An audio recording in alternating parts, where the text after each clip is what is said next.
Проблем е тоа што Фатмир Лимани нема виза.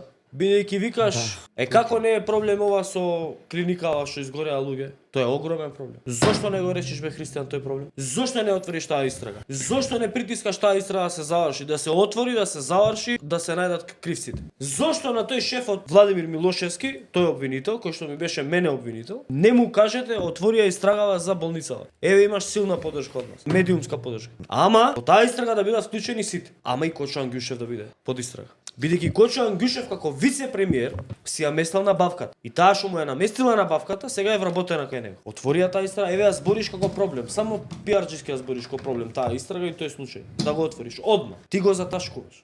Како е тоа проблем мазут, а не е проблем кога од тие пари се финансираше цела партија? Или сега ние би можеле да кажеме од парите кои што се направени од труење на граѓаните се финансираше ВМРО ДПМН. Не верувам дека би била точна, меѓутоа ние можеме и таква теза да направиме. Бидејќи ти имаш 170 тендери дадено. Еве за тоа да зборим. Еве за ајде за мазутот. До 2021 кој те финансираше? И тебе и твојот потпредседател и така натака. И вработени од штаб имаше што се вработуваа овие фирми, зимаа плата, работеа у штаб. И горива и бензини и така натака.